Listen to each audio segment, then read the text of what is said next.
ഇന്ന് നല്ല സിമ്പിളായിട്ട് തമിഴ്നാടൻ സ്റ്റൈലിൽ നൊത്തോലി കരുവാട് എങ്ങനെയാണ് ഉണ്ടാക്കുന്നതെന്ന് നോക്കാം.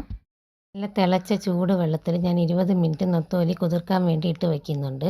ഇനി ഒരു ചട്ടിയിൽ ഓയിൽ ചേർക്കണം. എന്നിട്ട് കടുക് പൊട്ടിക്കണം. കറിവേപ്പില ചേർക്കുക. എന്നിട്ട് 2 സവാള ചോപ്പ് ചെയ്ത് ചേർക്കുക.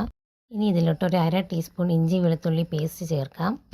നോർമൽ ഇഞ്ചി വെളുത്തുള്ളി ഉണ്ടെങ്കിൽ അത് ചതച്ച് ചേർക്കുന്നതായിരിക്കും കൂടുതൽ നല്ലത്.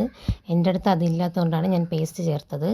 ഇനി ഇത് നന്നായിട്ട് വഴറ്റി വന്നതിന് ശേഷം നമുക്കൊരു പഴുത്ത തക്കാളി ചേർത്ത് കൊടുക്കാം. അതും ഇതുപോലെ നന്നായിട്ട് വഴറ്റിയെടുക്കണം. നല്ല വെന്ത് ഉടങ്ങി വരണം. ഇതിലോട്ട് ഒരു ടേബിൾ സ്പൂൺ മുളക് പൊടി ചേർക്കാം. 1 ടീസ്പൂൺ കാശ്മീരി മുളക് പൊടിയും 1/2 ടീസ്പൂൺ നോർമൽ മുളക് പൊടിയാണ് ഞാനിതിൽ ചേർത്തിരിക്കുന്നത്.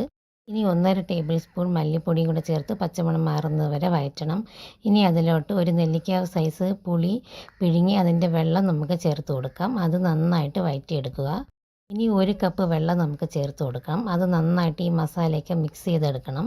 എന്നിട്ട് ഒരു അടച്ച് വെച്ചിട്ട് നമുക്ക് നന്നായിട്ട് തിളപ്പിച്ചെടുക്കണം. ഇത് നന്നായിട്ട് തിളച്ച് വന്നതിന് ശേഷം നമുക്ക് ഇതിലോട്ട് ഒരു 1/4 കപ്പ് തേങ്ങാപ്പാൽ ചേർത്ത് കൊടുക്കാം. നല്ല കട്ടി തേങ്ങാപ്പാലാണ് ഞാൻ ചേർത്ത് കൊടുത്തിരിക്കുന്നത്. നിങ്ങൾക്ക് വേണമെങ്കിൽ 1/4 കപ്പ് തേങ്ങ ശകലം വെള്ളം ചേർത്ത് മിക്സിയിൽ അടിച്ച് പേസ്റ്റ് പോലെ ആക്കിയിട്ട് അതും ചേർത്ത് കൊടുക്കാം. തേങ്ങാപ്പാലും ചേർക്കാം. ഏത് വേണമെങ്കിലും നിങ്ങൾക്ക് ചേർക്കാം. ഞാനിവിടെ തേങ്ങാപ്പാലാണ് ചേർത്തിരിക്കുന്നത്. ഇത് നന്നായിട്ട് മിക്സ് ചെയ്തതിന് ശേഷം 2 മിനിറ്റ് അടച്ച് വെച്ച് ലോ ഫ്ലെയിമിൽ തിളപ്പിക്കുക. അതിനുശേഷം ഇതിലോട്ട് നമ്മൾ കരുവാട് കുതിർത്ത് വെച്ചിരിക്കുന്ന കരുവാട് അതിൻ്റെ തലയൊക്കെ ഇളക്കി മാറ്റിയതിന് ശേഷം നമുക്കിതിലോട്ട് ചേർത്ത് കൊടുക്കാം. എന്നിട്ടൊരു 3-4 മിനിറ്റ് അത് തിളപ്പിക്കുക. അടച്ച് വെച്ച് തിളപ്പിക്കണം. നമ്മുടെ മീൻ കറി ഇവിടെ റെഡി ആയിട്ടുണ്ട്.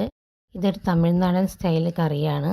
ഇതൊരു തമിഴ് യൂട്യൂബ് ചാനലിൽ നിന്ന് കിട്ടിയ റെസിപ്പിയാണ്.